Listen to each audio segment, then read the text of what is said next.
And I say we have got a couple of virtual assistants that work for me. In fact, I met them on LinkedIn. We do coaching and consulting and assistance and service to small businesses when it comes to navigating the process of doing business with the government, everything government related, both federal and state, local and education, all the RFIs, RFQs, RFPs, the bids, sam.gov, and we're going to go over that today. I'm going to jump right in here. If you could see my screen, there's my picture and the guy signing the contract. We're based out of Albuquerque, New Mexico. Here's our website, Govbidpro.com. And by the way, I'll send you the PDF as well. It was a PowerPoint. Here's my email. The areas of expertise that we go over are training, government, and defense contractors. We're big in the training space in terms of a lot of times with the smaller businesses, less than 100 employees, a sales manager or a sales rep is assigned the government bids, and that's a huge opportunity for us. The next bullet point, obviously, we specialize in small business. We do the bid research and capture. That's the first thing you have to do. That's a value add, and it's a time savings for the small business owner that we can go into sam.gov, look for a bid for them, and then send them the bid, send them the link, and then say, hey, this thing's due next Friday. Let's go after it. And then go to the next thing is we do proposal preparation. If it's a quote, we handle sourcing. We have relationships, especially in IT, with CDW, Tech Data, Synex, Ingram Micro, some of the other distributors, Global Industrial, Uline, and then we can put the quote together when we work with resellers, as you see in the next bullet point right here. On the back end, we do contract management, including contract modification. So if and when you win the contract and the government wants to modify, which we'll talk about today, as you can imagine with Elon Musk and Vivek Ramaswamy looking to do some consolidation and cutting corners and that, they're going to do a lot more than cut corners. There will be contract modification. Most importantly, the small business credit. So as a reseller, you have to get the credit to buy from the distributor to deliver to the government, whether it's product and or service, or just product or service. And now you got to wait for the government to pay you, and then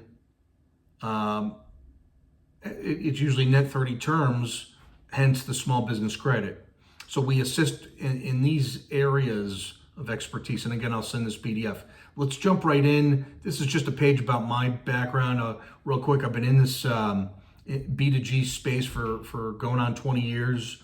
But the first 10, I worked at an IT company that focused on surveillance, cameras and optics and photography equipment and some IT. They did some MSP work. They were subcontractors to Raytheon and Boeing and Honeywell. And so what we did is we started to go after our own bids on what used to be FedBizOps, FBO.gov, and now it's SAM.gov. We did over 200 bids a year for over 9 years, and we won on average ballpark between 29 and 42 purchase orders per year. This was primarily the Obama administrations, the two consecutive Obama administrations. Okay. And that just tells you a little bit personal, like my sports team and stuff like that. Let's jump into the presentation. Not a lot of people here, obviously. It's okay. This is more intimate anyway. So I'm going to kind of fly through it. Obviously, we're in transition. We had the election a few weeks ago. We're talking about, let me kind of paint a picture for you, what's going on and who's what and what's on the table. We have 4 million federal government employees. So we are looking at possibly layoffs, cuts, early retirement, cut in pay. The administration also coming in, as you know, wants to secure the border and lower inflation. That's what they ran on. That was the platform. We talked about Elon Musk and Vivek Ramaswamy briefly earlier. They started it's really more of a consulting firm. It's not a department of the government, even though they're calling it the Department of Government Efficiency. So it's not it's not like the Department of Health and Human Services or Department of Defense. They're just calling it that because they're billionaires and they're having fun and they're working, and it's a great opportunity for them. And let's talk about that. Is Why would two of these guys and some other people get involved? Opportunity. Think about the access that they have to government. They have access. They're sitting next to Donald Trump. Whether you voted for him or not, we're not going to be political here on this conversation. We're talking about how does this affect small business, and how does this affect you? How does this affect your prospects and your clients? And maybe you have clients that want to do government, or you want to do government. That's what we're talking about. Obviously, we still have, unfortunately, 2 conflicts overseas, in Israel and in Ukraine, Russia. So those will be, I think those will wind down, and we'll see a drawdown there. Now, the next step here under where it says departments and agencies, when I say departments, I mean DOD, DHS, Department of Defense, Department of Homeland Security. All right. Then the agency like FEMA would be an agency within the Department of Homeland Security. So I don't see FEMA getting cut. We most likely will see some kind of Department of Education. We see that in the news. And by the way, if you take a look at our website, we have a new service that's, I call it Govbidpro Weekly, where we send you YouTube videos of things that are going on. So we explain it from a government contracting procurement standpoint, what's going on. Certainly the news agencies, they have their angle. But we want to tell you, hey, this is how it affects business. All right. Let's talk about a little bit more of the meat and potatoes. We could see a possibility of a consolidation. For example, Department of Commerce and SBA. That just makes sense to me to consolidate those 2 departments. I mean, it's the Chamber of Commerce, Department of Commerce, and the Small Business Administration. And from that, you'll get layoffs and cuts in labor. Another area that we're going to see major reduction, is the funding opportunities and grants. Funding opportunities, let's talk about that real quick, is you had, let's say, SBIR programs, Small Business Investment and Research. You had within the Biden-Harris administration that's still going on, obviously, for the next 2 months. You had funding opportunities for green energy through the Department of Energy. So, for example, research in windmills and solar panels and electric vehicles, those will be cut. We're going to look for more of this administration's going to pivot to more of a direction of having energy independence. Now, the other thing that we're going to look at too is, here we go, the Senate will not only confirm the secretaries that are being picked by President-elect Trump, but they're also going to bring in the secretary of whatever department it is and say, okay, why do we need you? What is the point of your your existence? Why do we have a National Institute of Health, and then we also have Department of Health and Human Services? The VA, obviously that's important, but why do we have Department of Defense Media Agency that handle the commercials for the Navy and the Defense Department? They're gonna say, hey, what are you doing, and why do we need you? Let's move on. This is more of the implementation piece, and we've got two more slides here. So we've got labor, digital procurement, and contracts. So we broke it down into 3 areas. So number 1, in terms of labor, we talked about cuts in the 4 million federal government employees, but also, and Elon Musk did this when he took over Twitter, is he said, hey, you cannot work at home. You have to work in the office. And so those that didn't agree to that, did not keep their jobs. And so we're going to see some kind of variation of that, where they have an office at whether they're the Department of Labor or Department of Health and Human Services or Social Security Administration. They have offices. So they have to come in, and they can't take Friday off and work at home on Friday. They have to come in. The other thing is accountability. The next bullet point there is the issue that we're having here, and again, not being political, is we have unelected government employees, these bureaucrats that are contract managers. They're unelected. They're hired by the secretaries. They're hired by the department heads. So there'll be accountability. There'll be goals that they have to meet. And those goals are to spend money and to do it efficiently. And we'll get into the government, as some of you may know, Their end of fiscal year is September 30th, but it's July, August, September. So our third quarter is their fourth quarter. So naturally, what's happened is in the past is government procurement managers would spend money that they had left in, let's say, some kind of IT budget, just so they would get that budget money next year. So that's going to change. That I think is going to change. Where, and I've been there. Where I got a call from Elmendorf Air Force Base once, and she says, "Look, I've got $49,000 left in this photography budget. Can you lower your price by $500 and you get a purchase order tomorrow? As long as they issue a purchase order in that year, then you get the money from, they use the money from that year. But the next year they have a line item that said, hey, look, they spent that. So it looks like they needed the money because they spent it. So now that's where we're going to start. The change of behavior is what we're talking about. Something that we've noticed, especially in the last 4 years, is we're going to get back to the vendors in a timely manner and the price. So for example, I had a client that sent in a bid in April, and we just got an answer back from the government about a couple of weeks ago, and it's like November. So again, accountability, being professional. We held the price for 45 days from April, like I said. So we're going to see some efficiency as well, not just cuts and reduction of use of funds.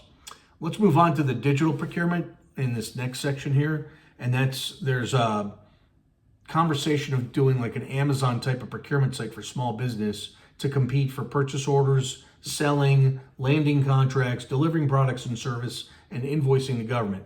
Why do they want to do this? First of all, because they need to be digital. The fact that it's 2024 and an Amazon type website will be out there where you'll be able to bid, and the lowest price for a new product, whatever that product is. It could be a 3D printer, could be a laptop, it's got to be brand new equipment.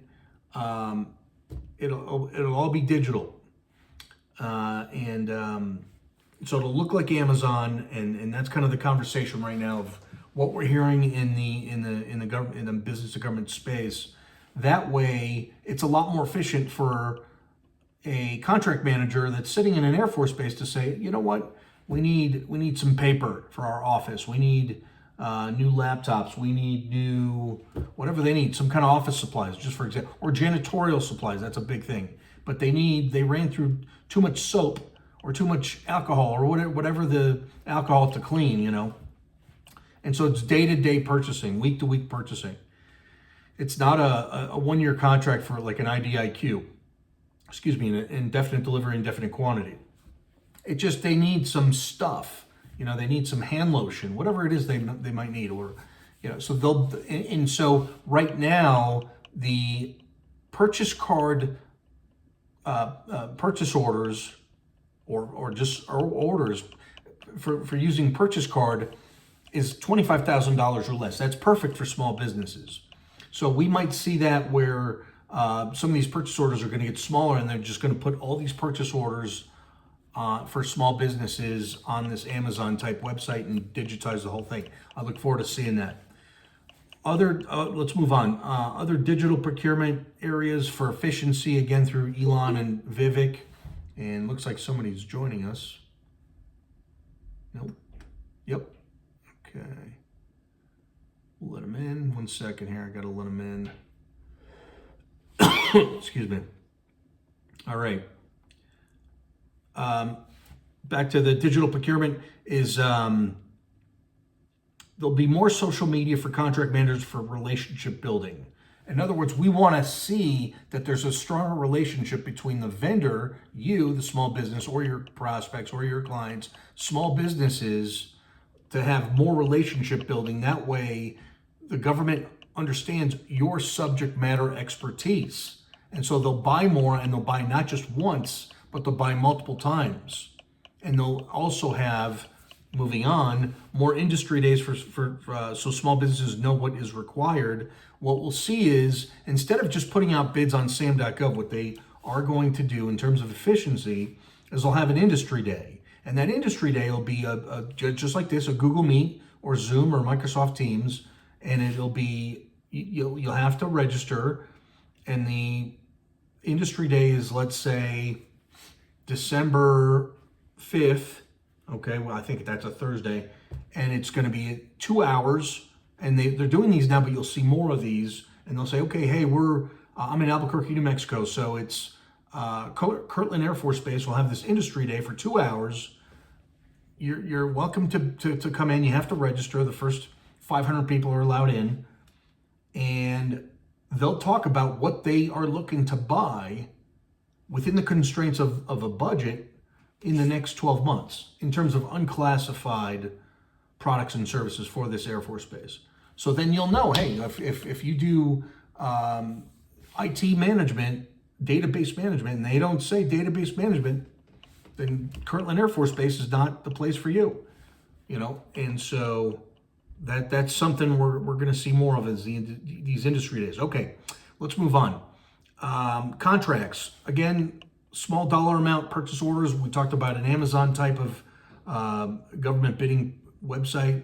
We're going to see shorter duration contracts. We used to see contracts that were 3, 4, 5 years, some longer. We're going to see shorter contracts. That's going to cost the government less on paper. Even though, say, it's $1 million contract, $1 million a year, and right now that contract's 5 years, that's still $5 million that the government has to say, hey, we have to spend that. We're committed to that, right? Even though in the contract it says the government reserves the right to extend year 2, year 3, year 4, year 5. It's still a commitment by the government to commit to 5 years. So they'll cut back and say, look, we're only going to give you 3 years. And we still want the government still wants to reserve the right for year 2 and 3, after year 1, after year 2. Okay, the current contracts are going to be renegotiated. So if you've got a government contract right now, expect that this administration is going to go in and renegotiate it. Could be say even a lease. And we're going to talk about real estate in just a second, where the government says, look, you got to give us a better deal, and or we're going to terminate, and they've got the right to terminate in the contract right now, or some kind of contract modification. So just expect for that. The other thing that we're expecting is the government to rent instead of purchase of heavy hardware, like construction equipment. I put Caterpillar, construction equipment, man lifts, 3D printers, air compressors. Instead of buying them, I don't know about air compressors, but rent them for the 5 years, where it depreciates to where at the end of the lease, the product is worth $1, right? And so they could buy it too, but they're leasing it instead of purchasing it. And then there's that risk mitigation that if they buy it and they don't use it, then it doesn't sit in some warehouse. There isn't redundancy. Here they're renting it. And then so the vendor has to, apply the fact that if they rent it, you have to drop it off. They have to rent it for a year or 2 or 3 or however long. And then at the end of the lease, you got to go pick it up. So that's something to think about. Okay. In terms of real estate, right now, the General Service Administration, GSA, is the agency, the department, there we go, the department, not agency, that handles the real estate for the government. The government rents office space, they rent warehouse space. It's millions and millions of square footage that's being rented. So now the fact that we are cutting back on staff, we're going to see less of the real estate being used due to reduction of staff, obviously. We'll see termination of current leases. The termination clauses are in those leases. I've seen those leases. We also will see sale of property, and we also will see sale of surplus property within the real estate, like desks and chairs and computers without the hard drives and things like that. So we are going to see more of that. Again, it's a huge transition. Okay, last section here is, what does this all mean for small business? What this means for you and your clients and your prospects in terms of your knowledge and this webinar for your education purposes, to know what's going on with with your government, with your country, right? Even though Henrique, I know you're in Canada, but you're right next door. Where the government's going to look for more quality than quantity. They're going to look for more subject matter experts versus just resellers that are buying stuff on CDW.com and then drop shipping. There'll be more quality RFPs, request for proposal, versus quantity. You may also see a less of purchase of new redundant products. What does that mean? And by the way, excuse the noise upstairs. As the gentleman moved out of the apartment upstairs and now they're working on it. So excuse the construction noise. So what happens is, let's say a government agency buys computers from me in, let's say, September of 2024. Well, that's the 2024 budget. So now officially there should be a 2025 budget that starts October 1. Well, guess what? They buy more computers in September of 2025. That's where we're gonna stop that. They don't need the new. They already got the computers. So a lot of the agencies, Elon and Vivek Ramaswamy, are going to say, use the computers we bought last year for you. They're 1-year-old computers. Use them, okay? We talked about this earlier, where we're going to disincentivize the spending spree at the year end. Okay? In other words, we're not going to let contract managers say, hey, we got to spend this last $42,000. Leave it. Don't spend it. Don't spend it. And they still get their $1 million budget next year. That includes the $42,000. So, you know, it's all about the incentivizing and saying, hey, let's not spend that for it because we don't need it. They always buy backup, the redundancy of product. It could be, excuse me, photography lenses. There's no need. And talk about redundancy. This is the last piece.